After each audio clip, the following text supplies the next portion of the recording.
all of that. And these babies have actually just given me a little bit of a reminder. A big congratulations to my friends Jeff and Jen, who just had their little baby boy today. I hope they're not superstitious, being Friday the 13th, but let's see if we can also see some of these young elephant that are moving through here. That would be wonderful. But congrats, guys. Such wonderful news when you hear friends having their first newborn. Really exciting stuff. I'm hoping these elephant come out. They're feeding very, very slowly.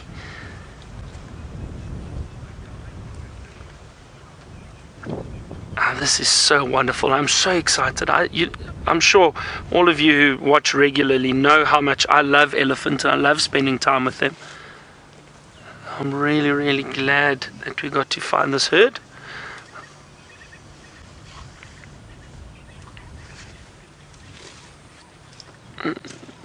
Garrett, now you wanted to know if anybody's seen that angry elephant. Shame, he's got such a bad rep already. Now, when I saw him, he wasn't angry, so I'm not sure. But I don't think anybody's seen him today yet, Garrett. Now have a look just off to the left. There's a young bull that's just joined this herd. There he is. Look at those beautiful tusks. Wow. Hang on, everybody. These elephants, I think, are going to walk across the road in front of us. There we go. They might move a bit quickly because that bull is walking right behind them. I'm just going to move out the way a little bit. Here we go. And then we'll see some of these youngsters too. There they go. You know what? We'll just keep an eye on them and see which way they go. And I might just decide to follow them unless they cross south. Look at that. There's some youngsters. There we go. Wonderful. I was actually hoping that they would be heading towards Twin Dams, which is not too far down the road, this road that we are on, but it looks like they're just heading directly south. I'm going to move forward a little bit, see if we can get closer to the last few.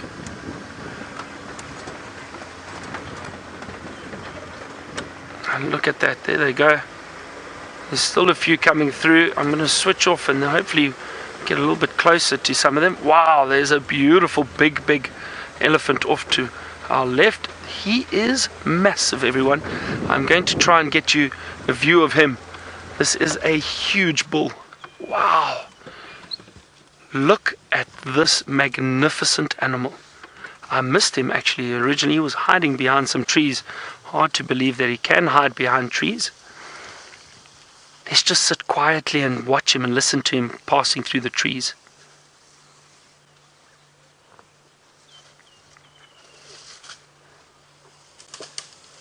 Here he comes. Wow.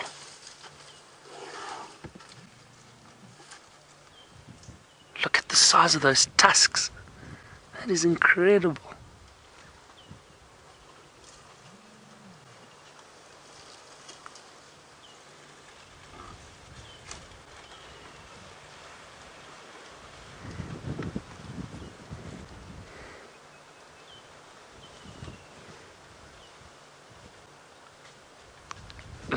Wow, he is incredible. That is so great. Really, really is fantastic. Now they're crossing our boundary, unfortunately, heading south, but a lovely view, and I'm so glad we got to see that herd of elephant. Everyone, wow, it smells like. And I saw that male actually was dripping from those temporal glands on the side of his head. He was sweating, and they usually do that when they are in must. And as he's walked past, the wind is blowing from them to us at the moment, and I can smell that very strong, pungent smell of a male elephant when he is in must. And that is obviously when he's got a lot of hormones and testosterone pumping through his body. He's looking to mate with females, and I think that's possibly why he is following this herd. Oh, that is incredible. Such a lovely sighting. I'm so happy. I could easily just sit here now, and it doesn't matter what we see, but after seeing those elephant, I'm very, very happy.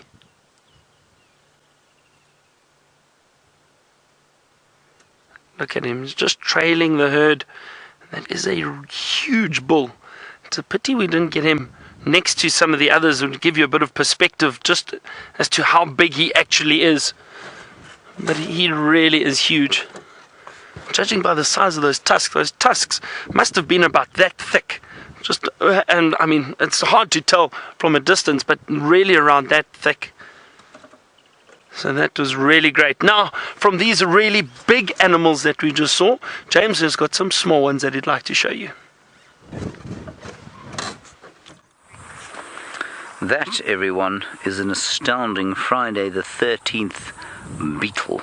It's a longhorn beetle, and I think it is just rather spectacular, isn't it? It's gorgeous. It's just moving around a little because of the wind. I'll try and hold it still, shall I, Brian? Yeah. I might even capture it.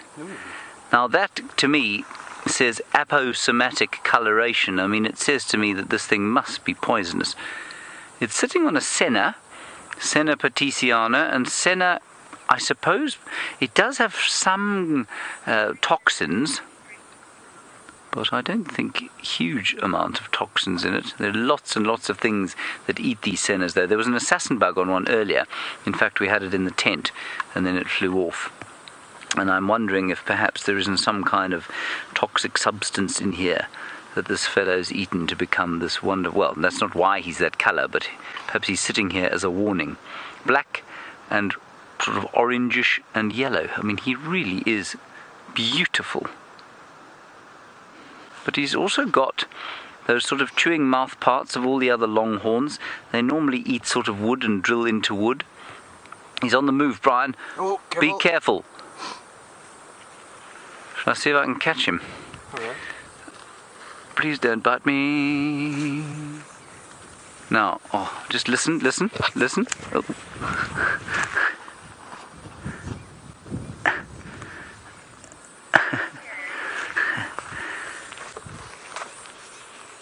They squeal.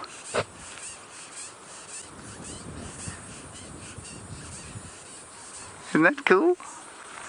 We will release him, I promise. But there he is, in all his glory. Don't worry, little fellow. And you know what? Normally they're actually relatively comfortable on human beings. In fact, he wants to be on TV, doesn't he, Brian? He does. That is fantastic. There we go. And now he's settled. Now, 2 days ago, I had one of these, not the same colour, but a sort of dull mustard colour and black. And he was walking across the road. He was a beautiful thing. He's looking like he's thinking about flying, but he isn't flying. Now, we're going to take a short break in a little while. But we'll stay with this amazing longhorn beetle until then. Obviously, we're not really taking a break, everybody. Oh, now he's a little bit nervous. Bit camera shy. He's camera shy. Look at him waving his horns. Oh!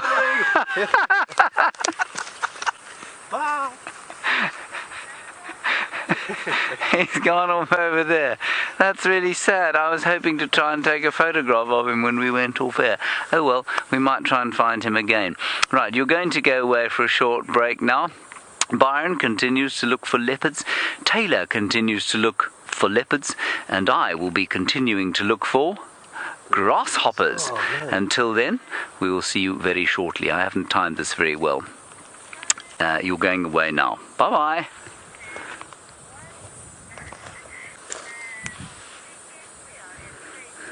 Sorry about that, everybody. I forgot we only had 3 fees as opposed to 4. I'll have to practice that. We might have to do another one. Okay, good. That was astounding, wasn't it? Then there was over here one of those elegant grasshoppers. Oh, we're going to do a little replay here, everybody, of the longhorn beetle flying away. Have a look at this.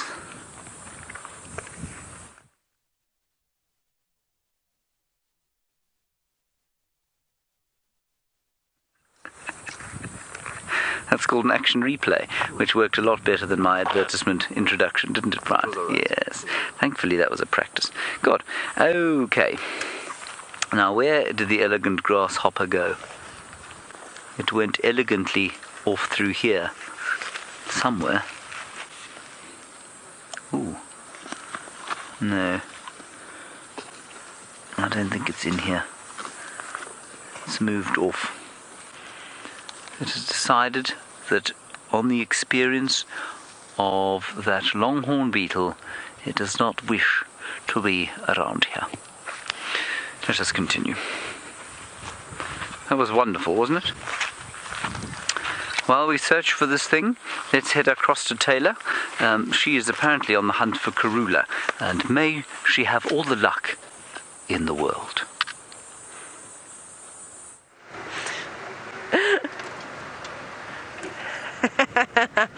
We are searching for lions at the moment. I just very quickly checked Sydney's dam, but there is nothing there except just a couple of impala, but they were so far away.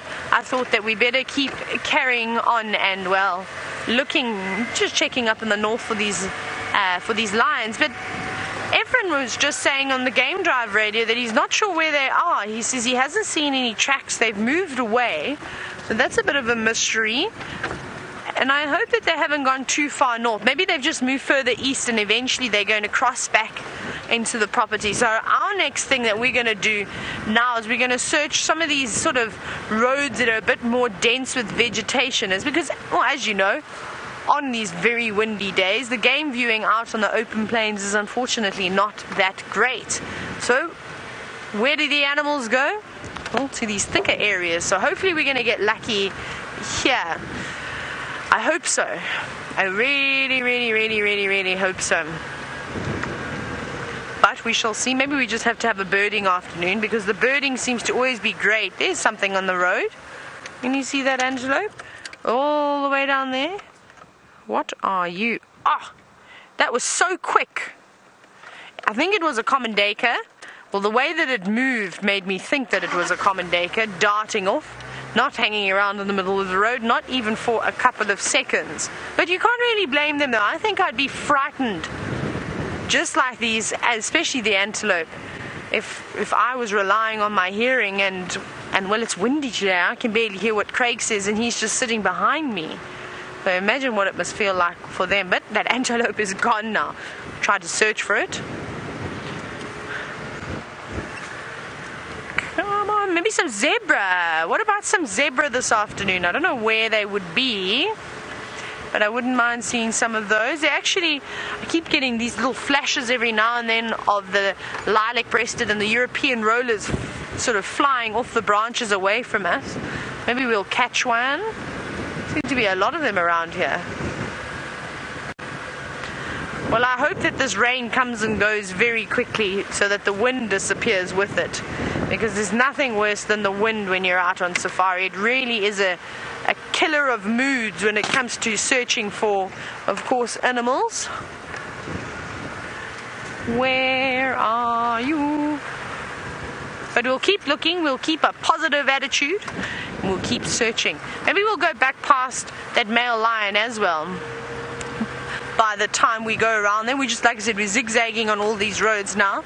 So we might go up Gallagher, and then I think we might go up Gallagher and then go back down Mvubu and then go towards that male line. I think that's exactly what we are going to do. And hopefully we stumble across some life, because there's nothing around here at the moment.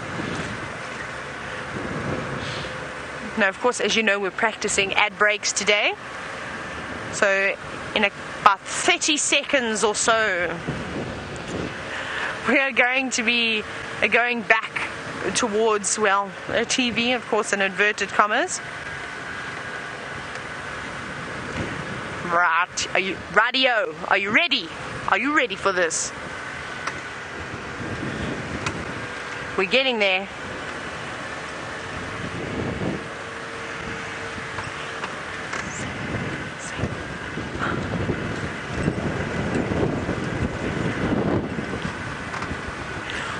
Welcome everybody. I hope that you enjoyed the little break, but luckily for you this afternoon you haven't missed too much. The wind is keeping the animals at bay, but Byron is searching hard for leopards.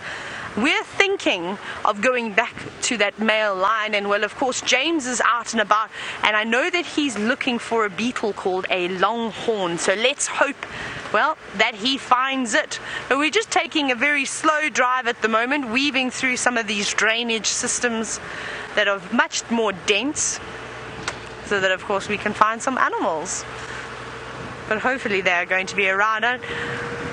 Craig, now let's ask Craig some questions. We're going to ask Craig one question. Craig, how's your singing voice? It's pretty terrible. Pretty terrible! He's going to fit in with the rest of us. Fantastic, because I don't think anybody except James can really sing very well on our team. I've heard other people and I've heard myself. It's not great, so don't worry, Craig. But James has not found the longhorn beetle. He's got a locust instead.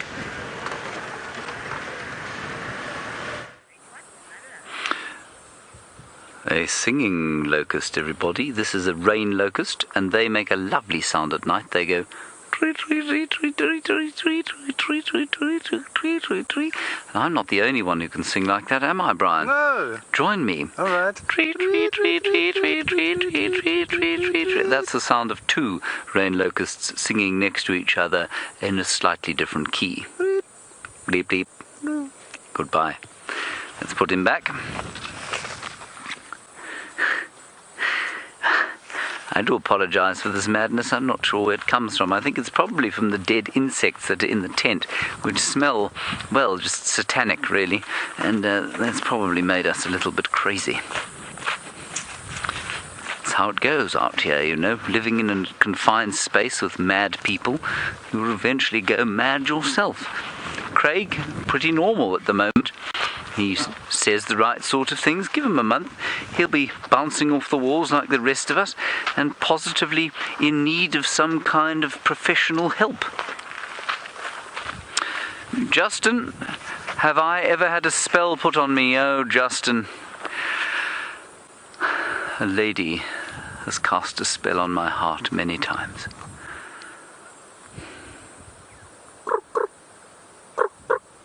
But that's the only spell, as far as I'm aware of, that I've had cast on me, Justin. I have, however, been to a Sangoma. That's the traditional healer out here, and she actually was remarkably accurate. The chap I went to see lived in a village just down here. And he was very, very old, and he said for the price of 4 bottles of Fanta and 2 bottles of Coke, he would get one of his students to read my fortune. So that's what we did. And I went into the room, and she threw the bones. And, well, I don't know, let me show you sort of slightly how this goes. Let's collect some bones. We'll use some marula fruits here, and perhaps a few pieces of sticks. And I mean no disrespect to this woman. I'm just going to demonstrate what she did. I'm in no way, shape, way or form going to attempt to repeat what she did. Thank you, Herbert. Nansorke. All right, now we're going to sit down here. And Herbie, what do you say? In Zulu you say, Aivum. Zavum.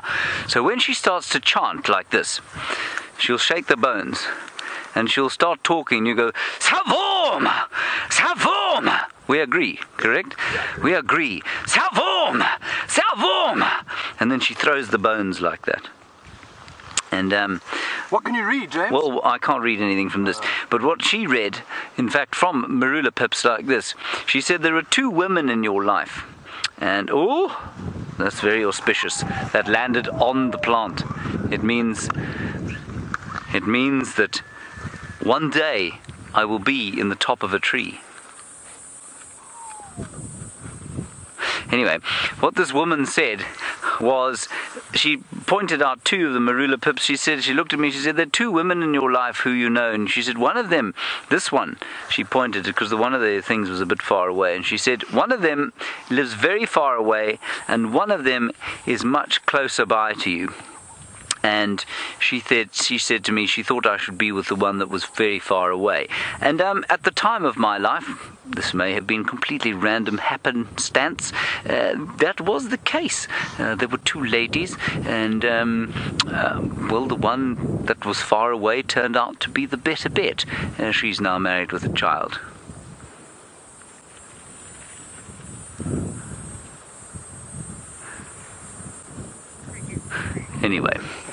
Anyway, that is genuinely how the Sangoma session went. But there were 3 or 4 people in there, and every time she says Siavoma, you go, Siavoma! And then she goes, does it again, Siyavuma! And everyone gets sort of warmed up into this frenzy of Siyavumas. And then the bones go, and she interprets them. It was a wonderful experience, I must say.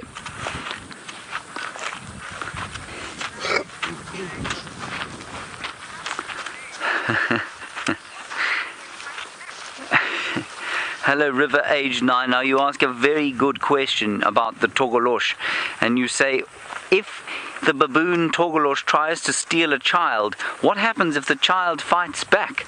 Well, if it's a very strong child, like you obviously are, River, then maybe the baboon will just leave him alone. But you see, the baboon uses magic, and we don't know if perhaps the magic will make the child not fight back, or perhaps the child is protected by magic and then the baboon won't be able to touch it. And you can put things around your home out here. You take elephant dung, and I think Taylor showed you the other day, you take pieces of Transvaal gardenia and you put them around the house, and what happens then is that the baboon or the Togoloshi can't come inside. So there are ways of protecting the child without it actually having to fight back, because the baboon is very strong. Nice question, River. Thank you for that. I wouldn't worry about it. I don't think you get Togoloshis in America. If you're in America, I don't know where you are actually. You could be round the corner.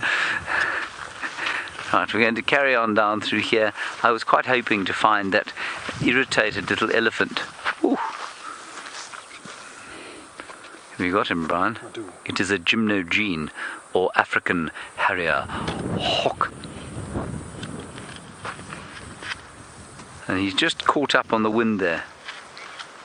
And apparently you saw one with Taylor a little bit earlier. I seem to remember her discussing how it uses its double-jointed intertarsus to take baby nestlings. And that is exactly what it does. Dastardly creature. But everyone has to eat out here, even Utogoloshi.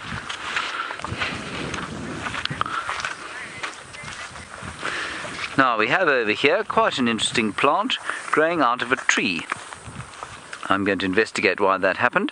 While we do that, because my investigations will not be nearly as interesting as what Byron is about to show you.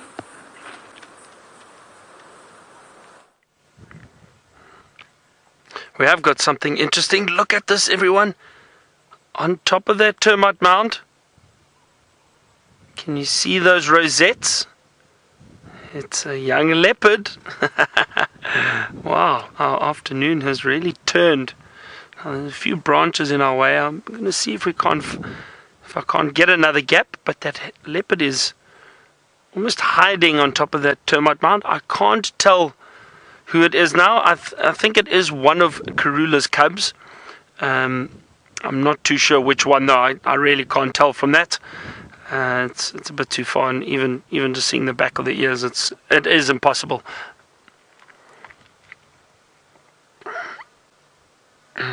So we'll just wait and see, and hopefully they move. So I'm assuming that the others might be around here too. Hopefully, that would be wonderful.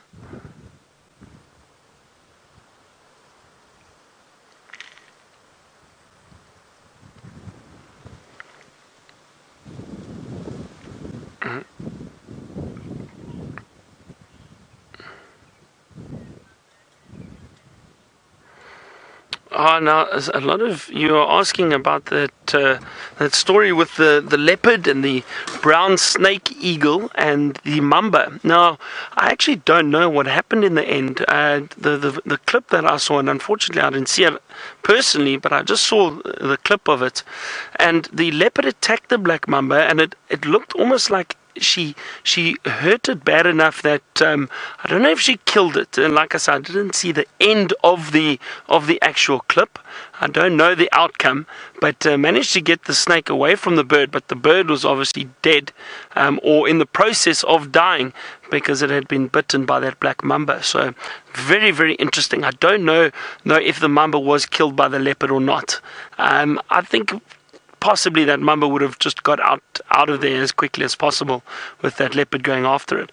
But leopards, and this does happen, they do kill snakes. I've seen leopards not once but a few times feeding on massive big rock pythons that we get in this area, and it just shows you they are incredible at adapting to feeding on whatever is around and whatever is available.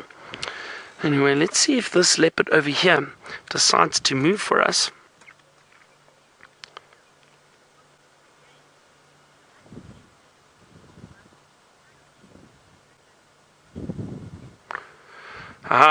James, Richard, I think you saw the same clip that I did, and I think it was at Nkoro, if I'm not mistaken, and the female leopard that attacked the mamba was Tandi, who is Karula's oldest cub, if I'm not mistaken. So it's wonderful to be able to connect the lineage of these leopards. And that, so it was Tandi that was attacking that black mamba and trying to get the brown snake eagle away from it. It really is amazing. And I wouldn't tackle a leopard. I mean, a black mamba, that's for sure. So these leopards are very brave, but it just shows you how quick and how agile they are if they're able to take on a black mamba.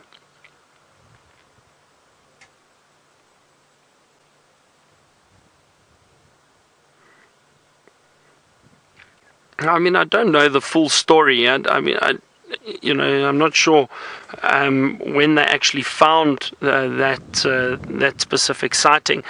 I don't know if the brown snake eagle managed to injure the black mamba, causing it to be a little bit slower, or if it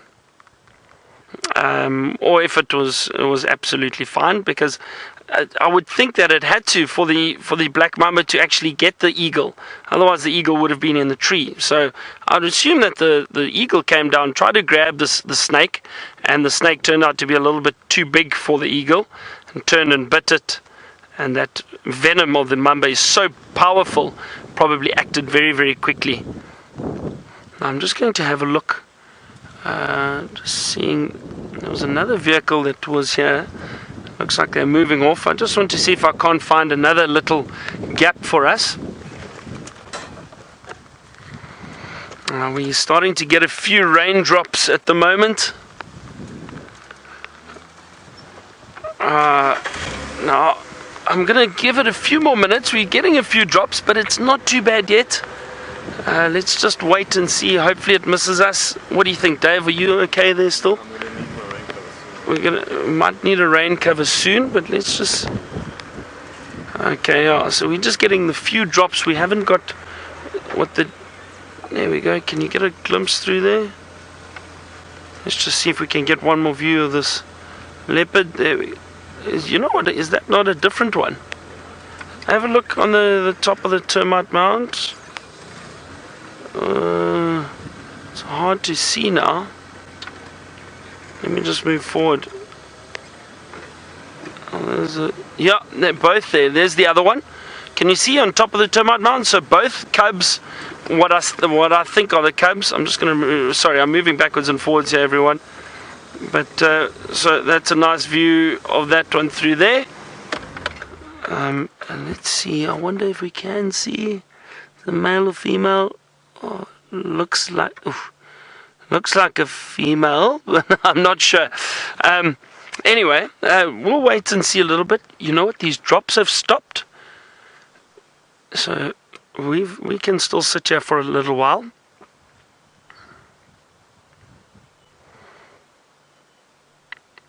So 2 leopards on top of that termite mound. This is fantastic, and it is a bit of a tricky view, but fortunately we've got Dave in the camera. Gee, what a wonderful afternoon. Elephant and the leopards. It's only taken me about 3 days to find elephant and leopard. I've been trying very hard. But you see, good things come to those who are patient.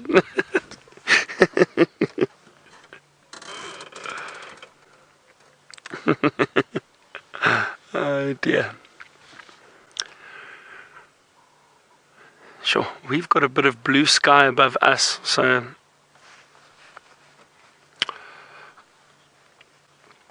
Susie, good question. You wanted to know why we can't go closer, and I'm sorry I didn't explain to you. We are on our southern boundary, and these leopards have gone off into Little Gowrie, so we unfortunately aren't able to go across there. I should have told you that in the beginning, but I've managed to get a gap, a decent enough gap for us.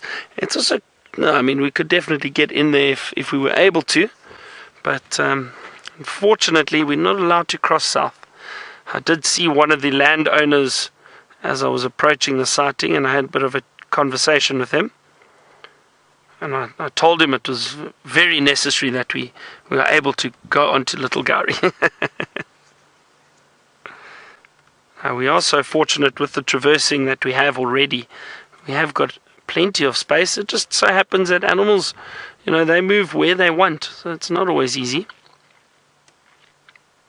Can sometimes be a bit frustrating, but that's the way it goes. And other days we'll have 1 or 2 lion prides on Djuma, or 2 or 3 leopards. It happens like that.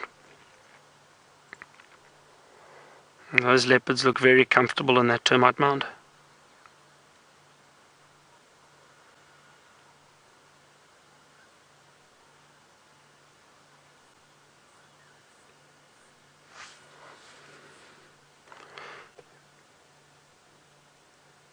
I think also because it's been so windy and the threat of a bit of rain, maybe that's why these leopards are hunkered down on the termite mound, trying to stay out of the wind, even though up there they probably are getting a lot of the breeze. But you know what, it's most likely keeping them nice and cool.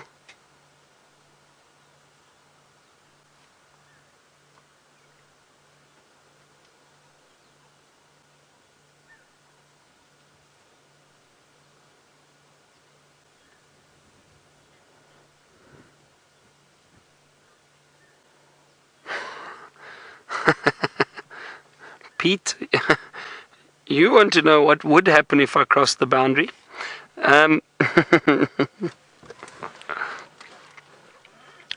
Well, I'm not going to confirm or deny that I've ever done that before. In other areas, I mean, it's obviously frowned upon, and you're not meant to do it at all. And I would never do something like that. But if you do get caught, you would, they will fine you for trespassing. You could get banned for good. So it's not a good idea to do it at all. People are very strict with land ownership and traversing, especially on the game reserves, because they do protect the areas that they obviously own. So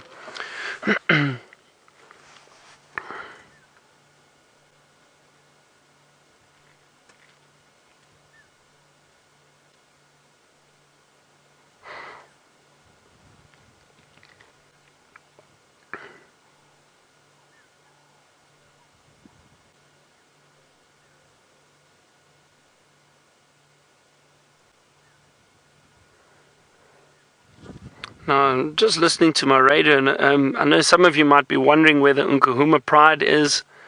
I'm not sure if you've got an update on them, but I just heard on the radio now that they think the Nkuhuma Pride actually crossed all the way north into the Manyaleti, which is out of the Sabi Sands. It's another section of game reserve north of the Sabi Sands, where we are.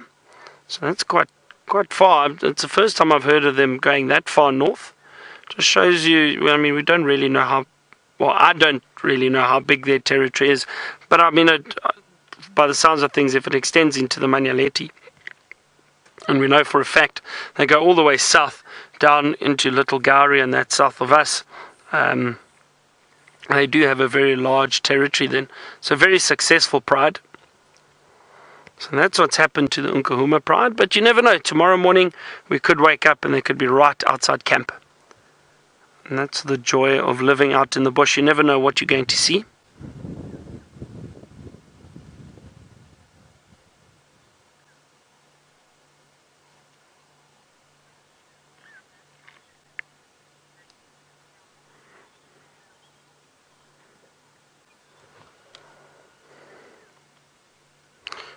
Lisa, you have asked a question that I do not know the answer to, unfortunately, but I'm happy to learn, and I'm sure our viewers who follow the reserves and properties around this area will be able to help us. Lisa wants to know how many of Karula's offspring are still alive and still wandering around.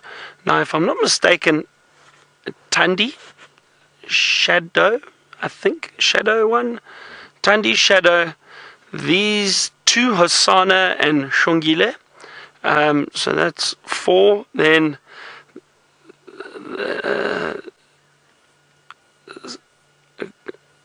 and Quarantine. I'm terribly sorry. I just don't like that name, Quarantine. Personally, I feel, I understand why they named him because of the area he grew up in and that. But I just feel it's such a sad name for a leopard, Quarantine. So that's 5 that we can think of. Obviously, these 2 cubs are still with the mother. So it's those 3. What was it? Did we say Sindile? Did we not say Sindile? Sindile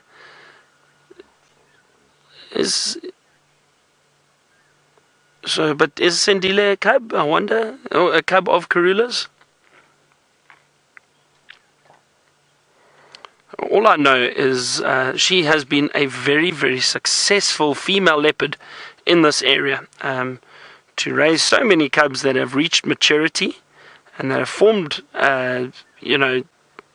territories for themselves, that is incredible. And they've also had cubs. Some of them have had cubs, so that is really, really wonderful.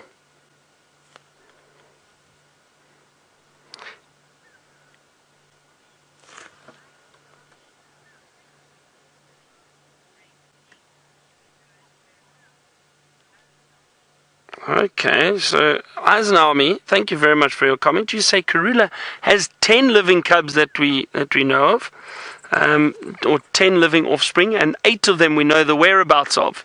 So that's incredible. That really, really is amazing. And in my experience in tracking and following and seeing different leopards in many different areas, it's funny how some females they just got a knack at raising cubs, and they do so well at raising the cubs.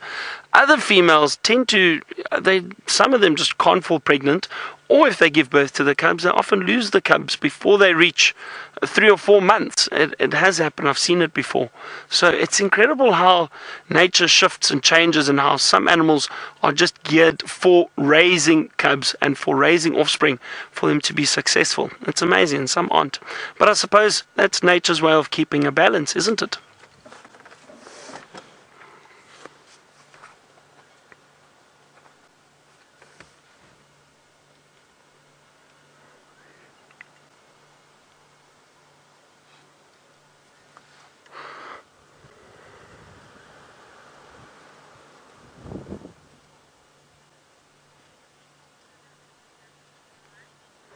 I'm going to sit here for a few more minutes, just see if these little leopards do decide to move.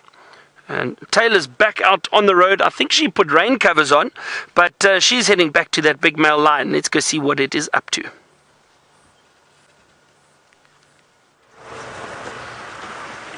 We got soaked. We saw it coming, and I quickly said to Craig, let's put rain covers on.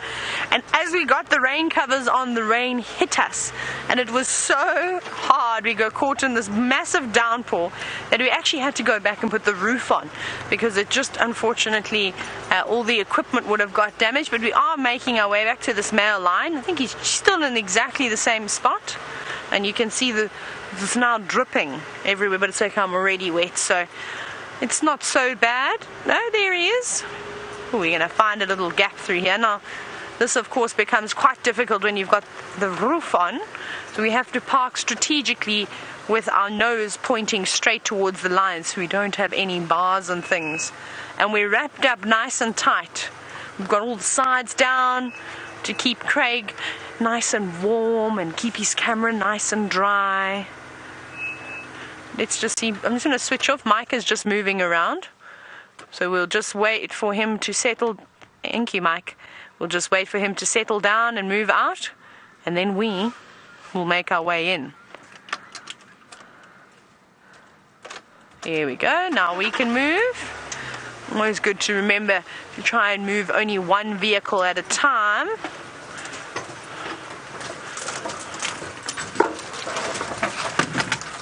Oh, that's a bit of a log.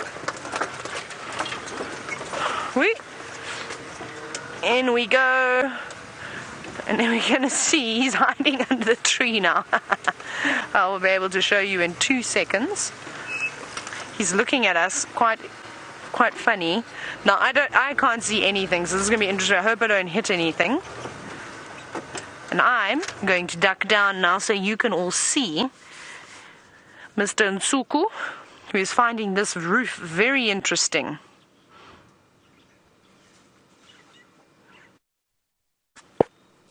And there he is, keeping his golden eyes on us. Hello, boy. And you can see he did get wet. That's all you can see. His mane is now covered in water. And it's not the best tree to lie under. I'm surprised he actually didn't go back to his original spot where we sort of left him this morning and where we found him again this afternoon. Because I think that those guarri trees that he was sleeping under would have provided a much better shelter, well, than this small little shrub. It's kept his eyebrows dry, I suppose. But that seems to be it. But the cats don't mind the rain too much, especially the rain we just had. It did get quite heavy, but it wasn't for very long. It was only a couple of minutes. And now it has gone again, but I think I can see round number 2 coming, but it's still quite far off into the distance. So I think in the next half an hour or so we'll probably get another downpour, well, that will wet us, and maybe this lion will then move. But for now, I suppose he's just going to relax.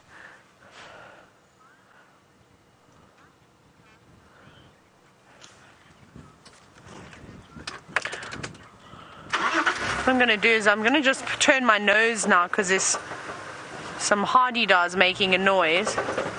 No, Wendy, don't make that. Can you see them straight ahead there, Craig, on that dead tree? That big dead tree just on the other side of the dam, the one straight in front of us. Can you see the dead tree? Well, you've got to go that way. Here we go. That big one that you're looking at now. There we go. On top there are birds. Go up. Up. There we go. There they are. There sounds like there's a starling on the top right, and then of course the 2 hardy-dars sitting there preening themselves after the rain. They don't look too impressed with the downpour, the unexpected downpour. There was no warning with that rain, so I think everybody's just as shocked as what we were. But they're very happy, grooming themselves, and hopefully by sitting up in that tall tree, that will help them, of course, dry their feathers. But Nsuku is still fast asleep. He's just over here. I think, can we see him, or do I need to move again? I have to move again. Let me reverse. You can see the covers are now down. This is what we're going to do. We're going to keep playing. Turn the nose here, turn the nose there. There we go. That's better. Now I have to lay all the way down on the seat so you can all see nicely. But not doing much. And I don't know where the rest of the Birminghams are. I'm not sure if they are on Arathusa. I haven't heard any updates about the rest of the boys. Yeah, it's actually quite interesting. And I wonder where Nsuku has come from. Because he normally likes the far east. And I don't think he's ventured on this way for quite some time. So it's nice to have him back, and I hope he does stick around. Oh, you can hear the Egyptian geese. Somebody is obviously about to land where they're not supposed to.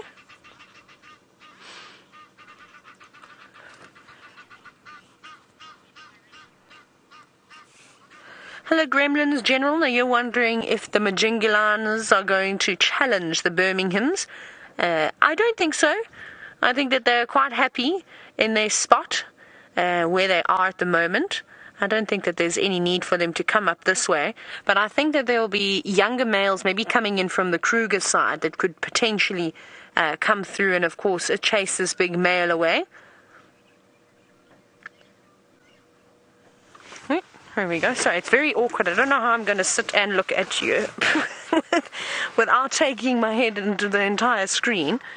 But of course, I'm very sorry. I'm sitting at a very awkward angle at the moment. The vehicle is slightly, of course, slant. I'm trying to sit up and hold myself, hold the steering wheel, hold the chair. Actually, it's a bit. I can't sit here. I'm going to have to go down again. You're going to have to all look at the lion because it's. I'm so sorry. Otherwise, I can't sit up straight. It's very awkward.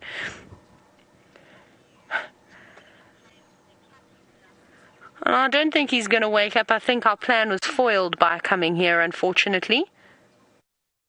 I think he's just going to sleep the afternoon away and hope that his injury gets better. So we're going to leave him now and let him, well, sleep into the night. And we're going to go to James, who is now, I think he's in the tent. The last time I saw him running around, and he has got a caterpillar for you to have a look at.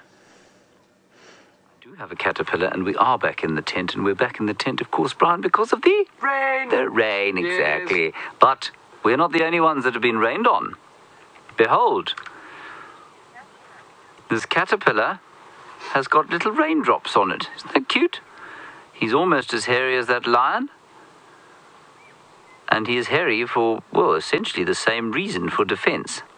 Although these hairs, of course, will be very unpleasant if they get into your skin. Sorry, I'm just trying to stop him crawling away. Isn't that astounding? Look at the water droplets in his hair. Now, the last time we saw a caterpillar like this and we failed to identify him was on a apple leaf tree. Steph just reminded me. He's now sitting on an acacia or thorn tree, and I just wonder if this is his chosen tree or if perhaps he can eat multiple species. But he looks pretty toxic, I think. Look at him. Oh, he's so cool. I'll try and get his face. Yes, Brian, come back to me, Kirst. And then what I will do is just try and get his face by taking this off. Brian wants to see his face, everybody. Brian, why do you want to see his face? Because it's so exciting. Oh, he's trying to eat a little bit.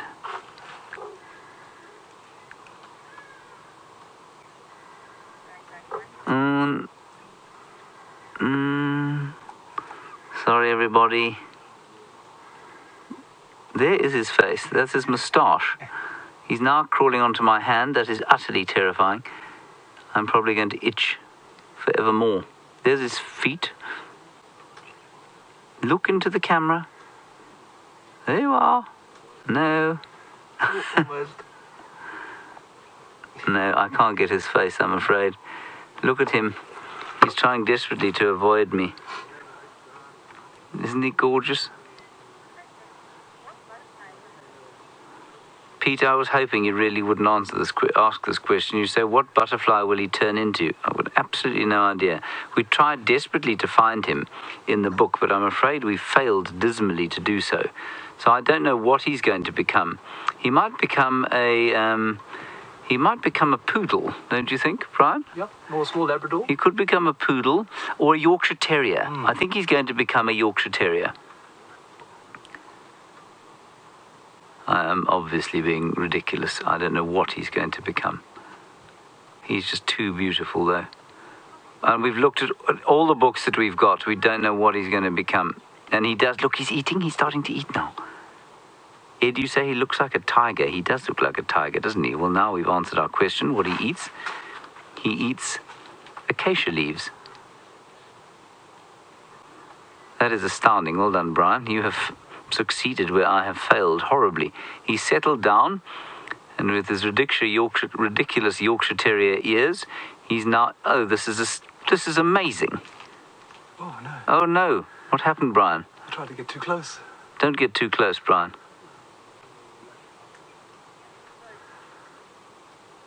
Brian, you're a genius. Gosh, that is astounding.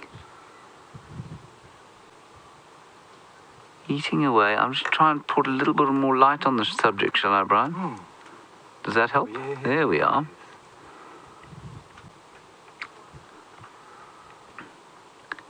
Devouring it away, and of course he will eat as voraciously and fast as he possibly can before pupating in a little chrysalis,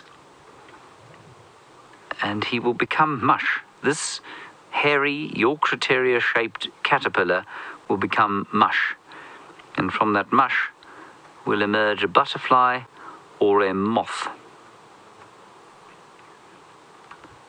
Oh wow, I mean, this is just amazing. Don't eat my hand, nasty little thing. So cool. It has stopped raining now, of course, everyone. So we'll go back out on walk. No, we won't really. We're going to stay in here for the rest of the drive. Look at him. That's definitely a highlight of my day. Well, that and that gorgeous longhorn beetle we had.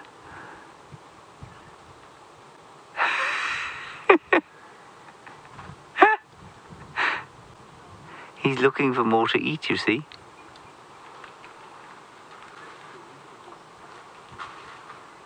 What a gorgeous little fellow. I wish I knew what he was going to become. I'm still going to try and find out. But if anybody's got any idea, and I've got to tell you, those little hairs, they're spiking into my thumb. It doesn't feel very nice. Now he's found more food to eat.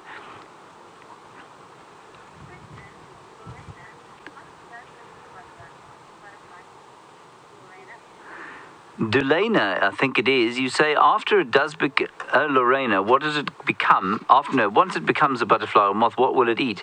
It will almost certainly eat the nectar of flowers. If it's a moth, they've got very long proboscises that stick into flowers, and they drink the nectar out of them. Most butterflies will do exactly the same thing. Some will drink the moisture of elephant dung. The broad-bordered grass yellow does that. Some of the blues, I think, eat, what do they eat? No, it's largely flower nectar. Oh, this is just absolutely astonishing. He's got a mohawk, a Yorkshire Terrier with a mohawk, Brian. And thank you all for your screenshots. I'm sure they're astounding. I mean, this must be frameable stuff. Careful, Brian.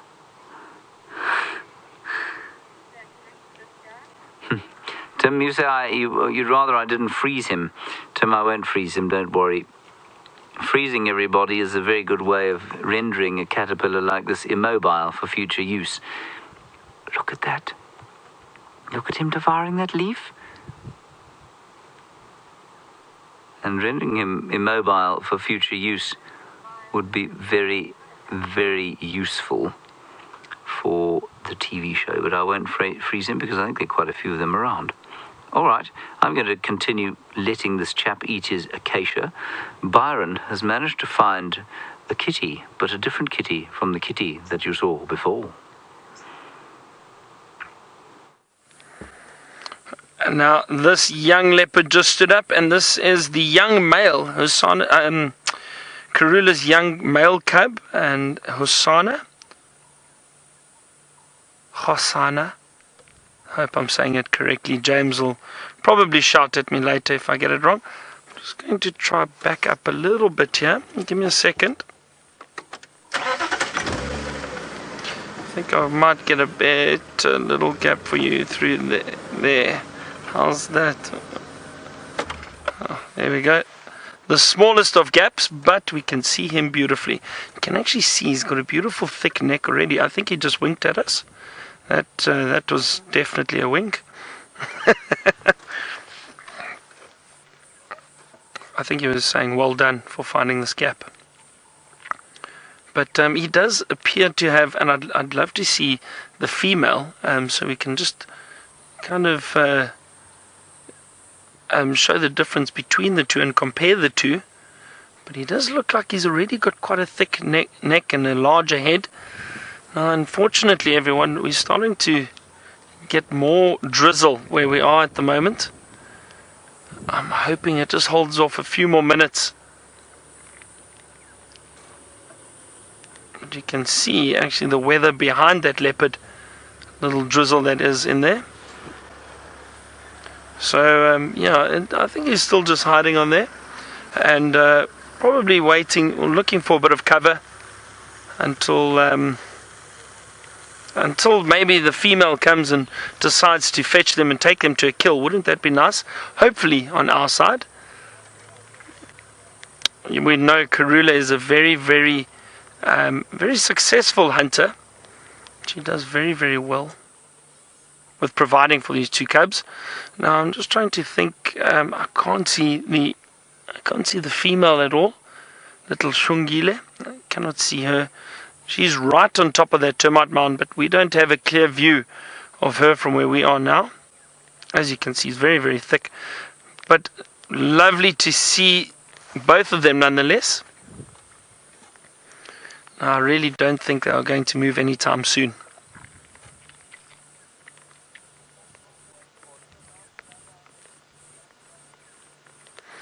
Alright, this drizzle, as I said, it's now unfortunately becoming a little bit harder. So, yeah, and I'm terribly sorry everyone. We are going to have to leave these leopards, but I'm so glad you did get to see them. We're going to go try put on some rain covers and that, and we'll see you a little bit later. Let's head back to James and his caterpillar. Let's go back again to the microscope, everybody. I've managed to get him in picture. Look at him. I'm hoping, there we go. Yeah, yes. This is what I hoped he was going to do. Look at him eat. How cool is this? His mandible's chomping away. You can see his little claws, left a little piece behind there. Maybe he's full. Now he's just cleaning his mouth parts and he's cleaning his front legs. See if he carries on eating. Look at that spiky thing. What do you think that is? Maybe what on earth is that? That's his little antenna. That's his antenna. And there are his eyes. Look at his funny little eyes. His beady eyes. 1, 2, 3, 4, 5 of beady little eyes. Looks like one bigger one as well. Yeah, and a bigger one underneath that. Look at him eating here. Voraciously chewing.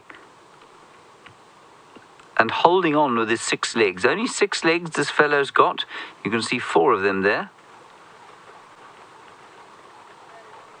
Look at this. He's now eating the stalk as well. Greedy guts.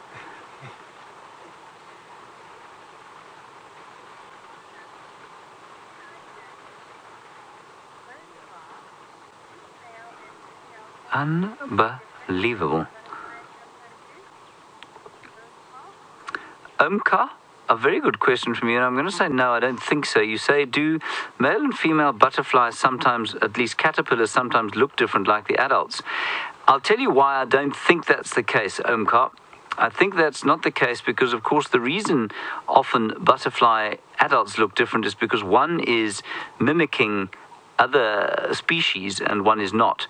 And the reason they do that is that the female needs to be safer than the male because she's got a bigger job to do. Once the male has mated, it doesn't really matter whether he's alive or not. So in the case of... Okay, let's put this guy back now. My hands are getting a bit tired and sore. There he is. So in the case of, for example, the diadems, let me show you a picture of them. No, I don't want you on me. You are going to sting me something cruel. Let's just pop him outside. I'm going to pop him outside and then we'll address this question. Because it is a good question. Where was your little acacia tree? Here it is. Somewhere around here. There it is. Enjoy. Right. Back inside with me. Brian will show you the last bits there. And then we'll go to the shelf of knowledge, sometimes known as the shelf of death. And I will find you the diadem by addressing, hopefully, very quickly, the index of the common names. D for diadem, that's a D. A D diadem common, 128. Okay, got it. Now the common diadem is on 128. There's the male, that's the male there. And the female is there. Now she looks like a monarch, doesn't she?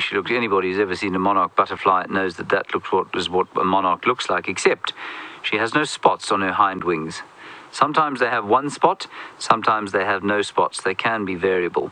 Now, the reason for this is that she is not toxic. We know that the monarchs are toxic. She's engaging in something called Batesian mimicry, where she mimics a species that is different from hers, and because she wants to look poisonous. She wants animals not to try and eat her because they think she's poisonous. The male doesn't have any such trouble, so he looks completely different, and I'm sure he gets eaten a lot more than the female does, but that doesn't matter because once he's mated with her, then she goes off and lays the eggs. Now, caterpillars don't have the same kind of troubles. They all don't want to be eaten because they are useless from a genetic point of view until they're actually butterflies and cannot pass on genes as caterpillars. They can't mate, and so I'm going to say that I think they probably all look exactly the same. I might be wrong, but I'm pretty sure that that is the case. Very nice. I'm glad we used that book. I've never used it before. Well, not in here anyway. Good. Excellent. Taylor? We've got Nsuku, sorry. He's just got straight up and now he's walking right next to the vehicle. Literally less than about 3 feet away. Now, we're not going to be able to show you as he walks past because we've got the roof and, of course, the canvas signs down. So we're going to give him a couple of minutes. He's not walking as quickly as what he normally does. He's going to sneak around the vehicle. And once he moves around, we'll have to do a quick 360 and turn around. Is he past? Okay. So Pippa's just behind us. So she says she's going to, and we're going to go forward though. We'll let her stop again, and we'll quickly do a quick turnaround. I think it'll be easier if we move this way. And then also I can see what I'm doing. I'm so nervous to just reverse when I can't see what I'm doing. We'll go the long way around, quickly do this, but at least he's up. Oh, there he's posed so beautifully now. Oh, you are going to love this. This is stunning, absolutely stunning. He's now sitting on the edge of the dam wall, posed like the real king that he is.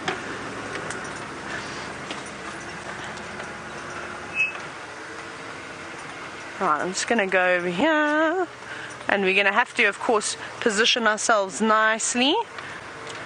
We're going to have to do a bit of reversing.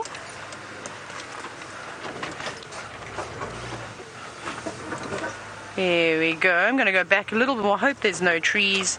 There we go. There he is, sitting right on the edge of the dam, giving himself a nice good groom. And it's good to see that he's maintaining his beautiful coat and his mane. And look how giant those paws are.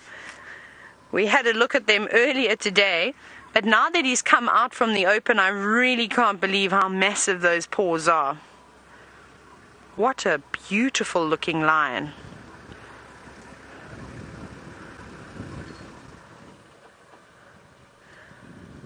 This is fantastic. And it's gone very quiet in the bush now. The birds have all started to settle down.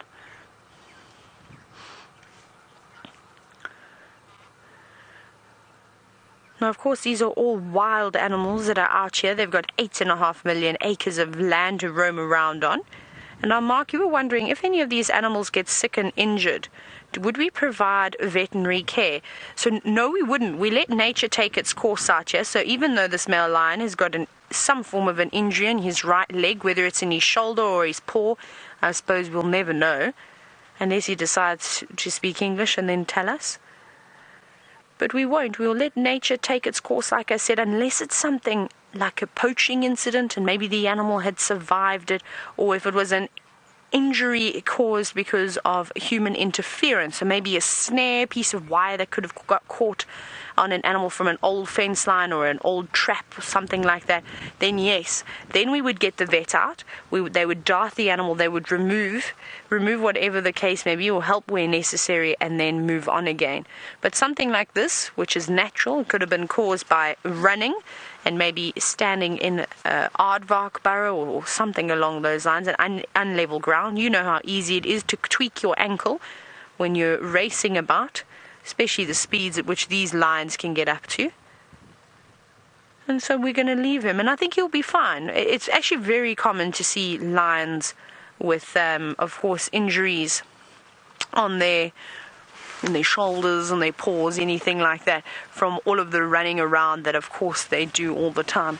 I'm just scanning around just to make sure, of course, that there isn't anything else out and about, because I think if he were to see a buffalo right now, I bet that limp that he's got would completely disappear, and I'm sure he would try and, of course, catch one of those beautiful creatures. And he's not thin. You can hear a couple of impala alarming again in the distance. He's not particularly thin, so you could probably do with some food. I don't think he's starving either, but I'm hoping from here he, of course, is going to get up, maybe go down and have a drink at this little pan.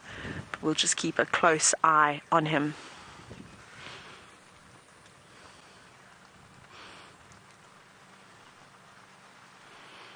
This impala are shouting again, but I'm pretty sure they're shouting for this male lion.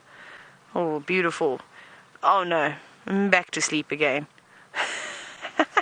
How disappointing. I thought he was going to get up for us. But I love the way that he shook his mane, though. Wasn't that beautiful?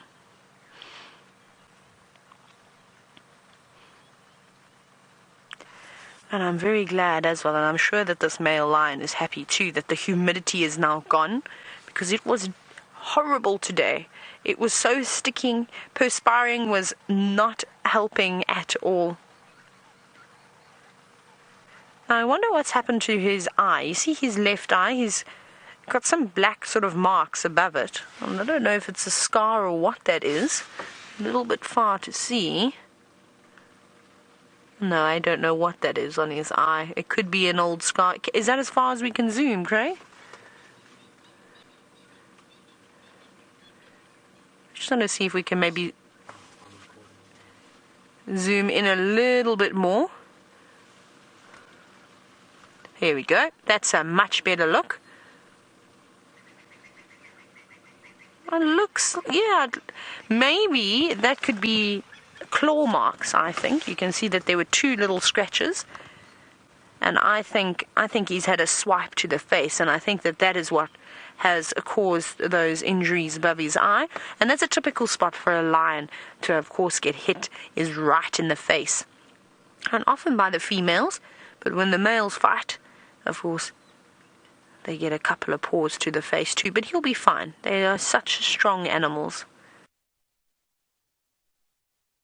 But I'm so glad that he's put his head up. And now I just can't get over the color of his eyes.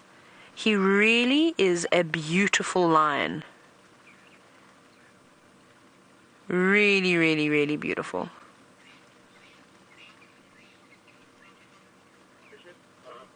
I think out of all the Birminghams, although I love Nena, I really, really do like Nena. I think that he's a stunning looking lion too. I think it's a very close call between of course, Nsuku and Nena. Now we're going to be going to an ad break in a moment. I have to practice to do one of those, so you'll have to bear with me. That's only in about 40 seconds or so. At least we've got this gorgeous lion to have a look at.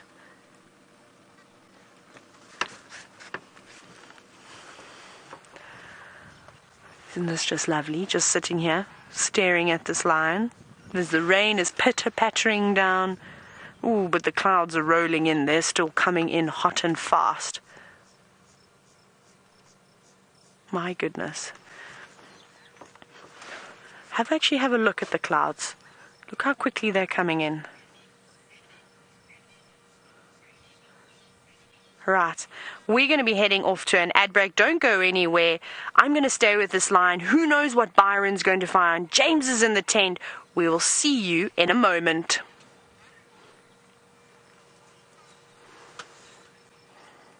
Here we are. We are in. We are back. We're going to ad break at the moment. That means you can do anything you like. I can get out and dance. No, I'm not going to get out and dance, of course, with this male lion. Kirsten said I need to do a commercial. Kirsten, what am I selling?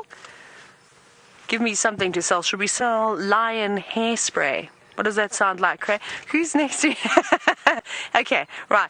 We've got some guys sitting next to us, so they're going to now hear me. I'm glad I've got a canvas to hide behind because I'm a bit embarrassed now. I'm going to be selling what? Lion hair products. You ready? Dong, Dong dong. And welcome. Would you like to have a mane like my hair? Would you want shiny golden hair products like this? Or like that big male lion just sitting over there? Well, if you want to have a gorgeous mane like the two of us do, you've got to go past to your local supermarket and buy Golden Gates Lion Shampoo. It's great for volume, it's great for shine, and well, it depends how often you use it, but you might get a waterproofing effect too. So call 0800 969 6251. And if you order today, if you buy in bulk, you get a special. You get a hairbrush that'll be able to take all the knots that you can think of, even a knottiest lion mane that not even a lion's tongue could take those knots out of. This brush will be able to.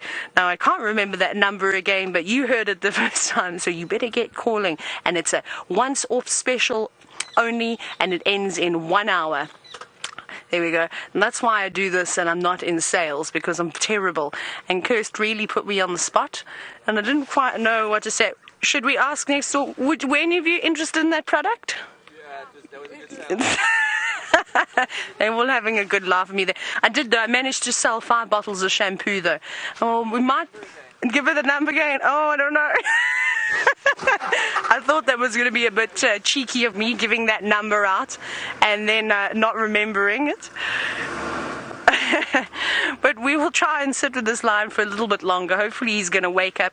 But it seems as though Byron has now returned back to the DRC. And well, I'm a bit concerned because now him and James are in the tent. We'd like to welcome to the tent, everybody, Byron Sarau. Hello, Byron. Hello, James. Wow, it is wonderful to be here. My first time in the tent. You're looking a little worse for wear, I must say. Look, the weather out there this afternoon was a little, it was a little frightening, and I wasn't sure if I was going to make it. I just made it back. What happened to your nose? Very funny, very funny. Yes. Hello, Yes. James. This is fascinating. I feel like I'm being interviewed. This is all very fancy. It's And because you're now a celebrity. right, because Like I get me, to sit next to with James. 27 Twitter followers. 27. 28 as of today. Oh wow, well, that's impressive. That is impressive. Well, you know, look, it's not cruise numbers or pitch numbers, but it's not bad. Okay, we're going to teach Byron how to use the microscope now. Please. Because Byron, well, he comes from the south of Johannesburg, and such technology, of course, well, they still use rocks and things there for hammers and sometimes bones. Okay, good. Now, Byron, this device here is known as the microscope. We're going to swap places as Brian does that. All right. And you're going to place Justicia flava. Yes. Hold it up to the I have light. here. Justicia flava. Not both of them, just one of them. There we are. There we go. Sorry about that. Sorry, there we go. I have the flower now. Now, place it under the beam of the microscope. The beam of the microscope. Right. Now, Oh dear. take your right hand Yes. and Focus. attach it to there, Okay. and there he will focus. All so right. just turn that thing hither and yon, Wow. Look at and this. say la vie. What do we have there? We have Byron, got you're now on the microscope, so now we have blurry safaris, which we don't really want. Give me a second. I'm just trying to. There we are. There's no second given Okay, here, Byron. This is the tent. that is it. Sorry, I beg your pardon, James. And James is putting me under a lot of pressure here, everyone. So I do Right, now what do you apologize. see, Byron? Well, Describe. I see little hairs, and greenery and yellowy. Very good. Yes, look, I'm very observant. Astounding I'm very, very observation observant. that you've made there. Good. Sorry, I don't know why it's moving so much. James, make it stop moving. Right, we have 47 seconds until we come back to TV. Fine, you may reassume your position. We're going back All right, to TV. we're I going need back to put television, back right. to TV. Right. I have another flower here, Judy H. I do hope you're watching, because I've got no idea what this is. It's just come up, and in fairly great profusion. 20 seconds till we're back to TV, everybody. Byron, have you ever been back to TV before? No, I haven't. I haven't. Well. I gave my first ad break today. And apparently you did very well. Well, thank you. I I'll try it. completely didn't. Okay, here we go. Shh. Byron, be quiet.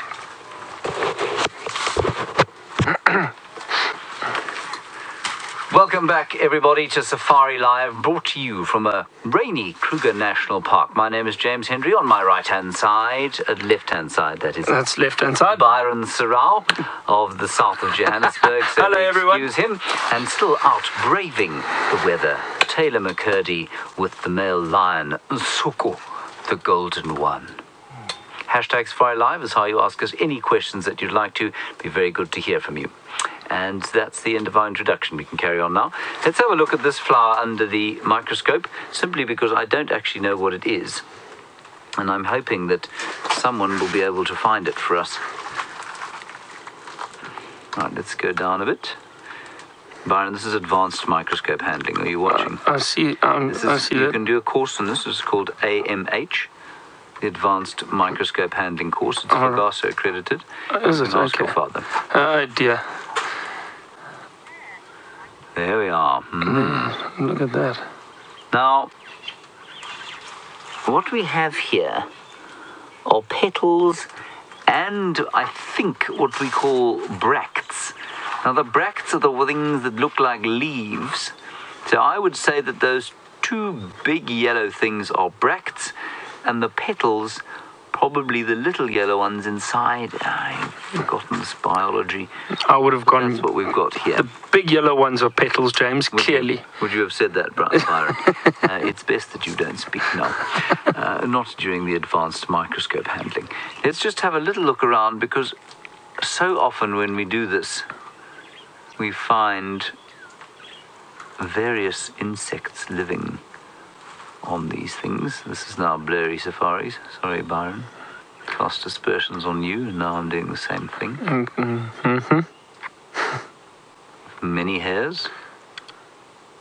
And those hairs, I'd love to know exactly what function they have, but I suspect their function is largely to deter predators from eating them. A bit like a, Brian?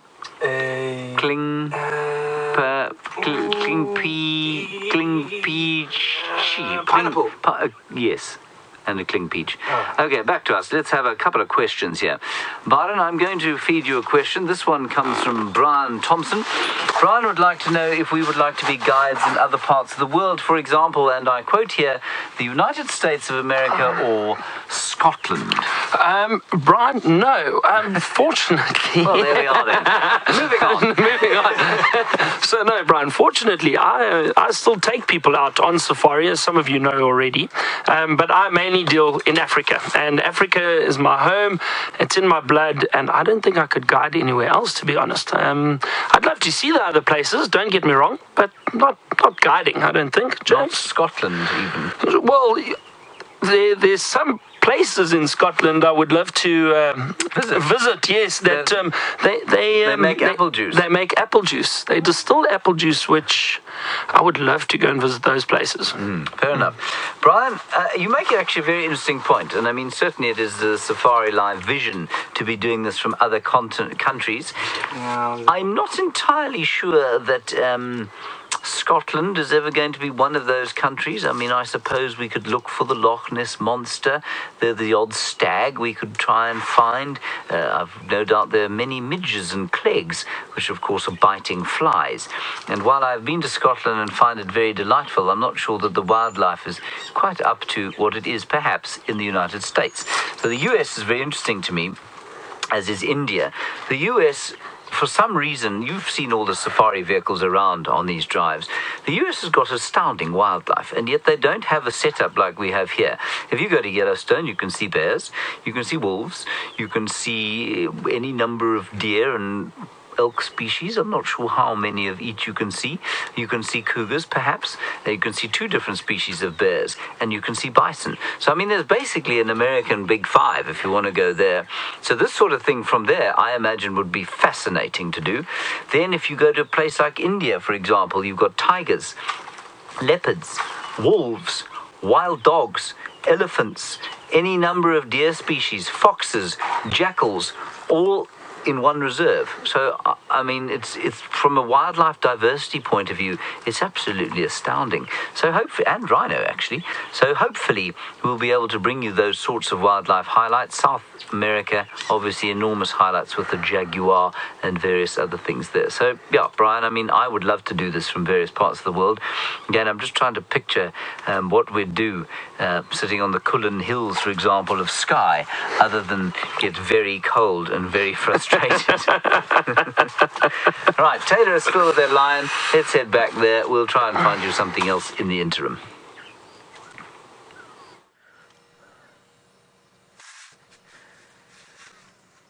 And after all those big yawns and stretches, all we've got is him laying on his back. And it seems as though there's a fly or something that keeps bothering him around his eyes. Well, he's been swatting his tail quite a bit. And then also, as you can see, he's been rubbing his face. And isn't that just gorgeous? I love that shot. I think that that is so beautiful. And now, it's not just the lion out here. The birds seem to be going to bed, but the frogs are starting to wake up. And let's see if you can hear them.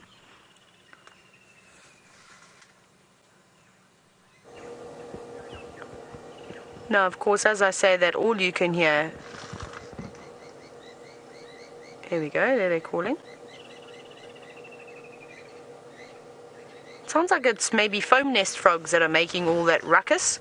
But yes, now the birds have decided that they're going to give their last call for the night as well. And it's getting dark quickly. And I think we might be in for some heavy rain tonight. Well, I'm hoping that we are. We need the rain. We need to top up the levels of those pans, so those tadpoles that we saw this morning get a second chance at life, because unfortunately the rain that we've just had I don't think would have made much of a difference to any of the watering holes. So hopefully we get some good soaking rain tonight. Not terrible flash flooding rain, of course, because that, unfortunately, well, that won't be great for us. That will ruin all the soil out here. I think we're going to leave this lion. Now, I don't think he's going to do anything. He's very happy with just sitting here, laying flat as a cat can. And we've given it a good shot tonight, as we've tried our absolute best to get him doing all sorts of things. But at least we had him yawning. We saw him get up. We did see him move. But we're going to say goodbye now. And hopefully you'll be able to keep an eye on him at the dam cam.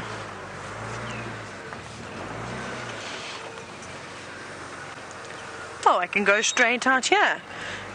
That's easy. I thought I was going to have to try and reverse blindly and knock all sorts of things, but luckily not. Now, sorry, Kirst, I didn't get that name clearly. Trenton. Ah, there we go. Sorry about that. I didn't quite hear what Kirst was saying earlier, but Trenton, no, you said that I came across this lion earlier on foot this morning. You're quite right. And you're wondering if it would be more dangerous because he's injured. Possibly, but I was quite comfortable with what we did because it was so open.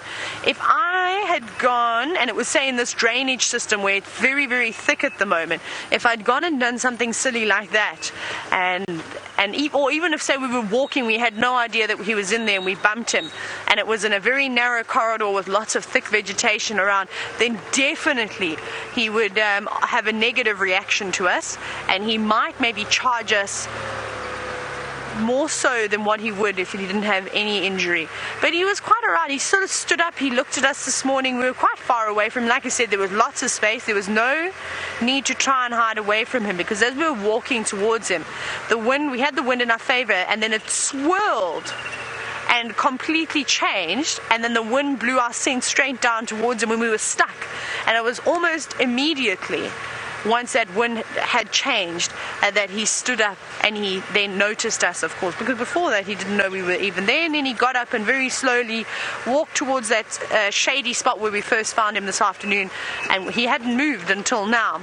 But sadly, I'm going to have to say goodbye to all of you, but I hope you've enjoyed the drive, a little bit of different things, and at least we got to see Shongile and Hosanna too, and of course my very first official sighting of Nsuku, so I'm very excited about that. I didn't get a good look at him while he was on foot, but now we will see you. No, I don't know if we'll see you. Kirsty, are we seeing anybody tomorrow?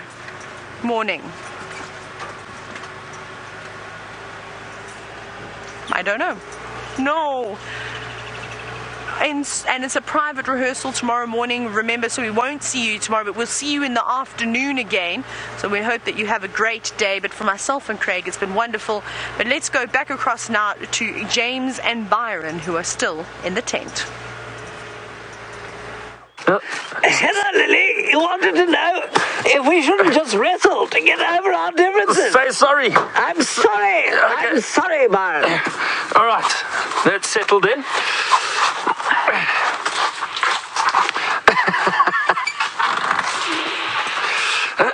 Right, Heather, Lily, thank you for your question of whether we should arm wrestle or just wrestle to settle our differences. It was a great idea. I do think it was about time we did that.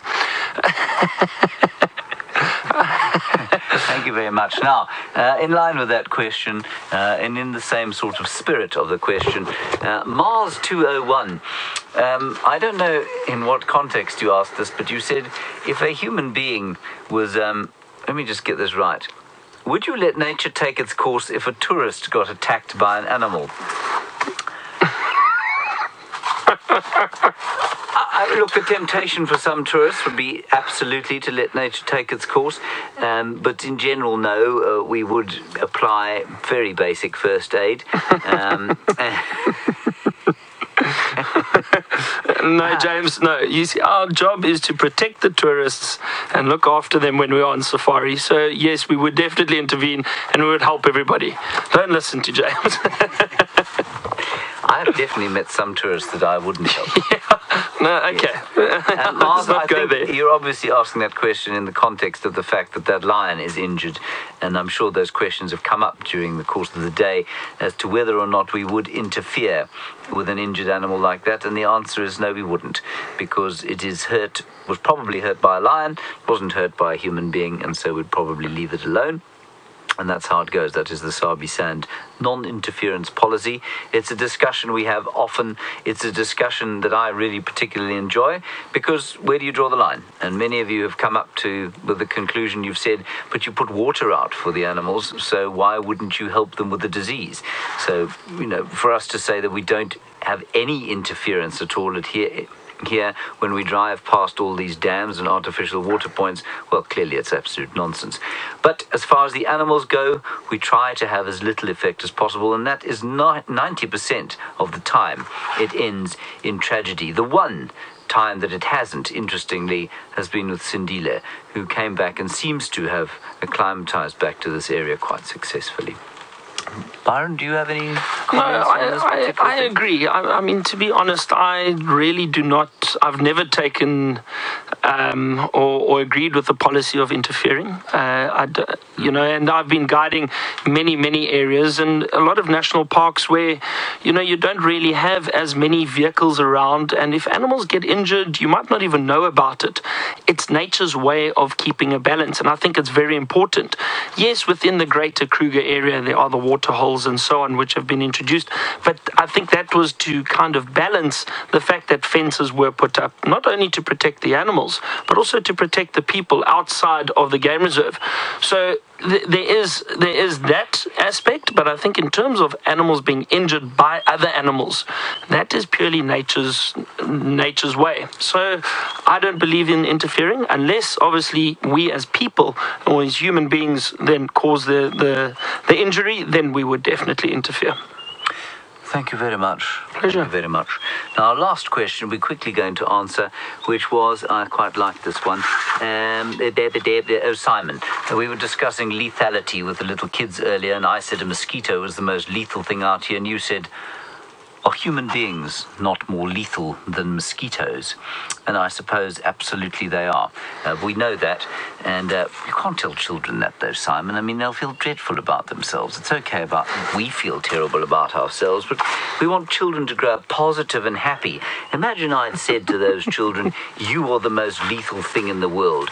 A child would be scarred for life. They'd probably end up Right. like James. Everybody, thank you for joining us in the tent, on the walk, back in the tent, on both drives. lives. We saw lions and leopards and wonderful little things, especially that beautiful little longhorn beetle. We won't see you tomorrow. We will see you tomorrow, but only in the afternoon at 4 o'clock. Until then, stay safe and happy. Bye-bye.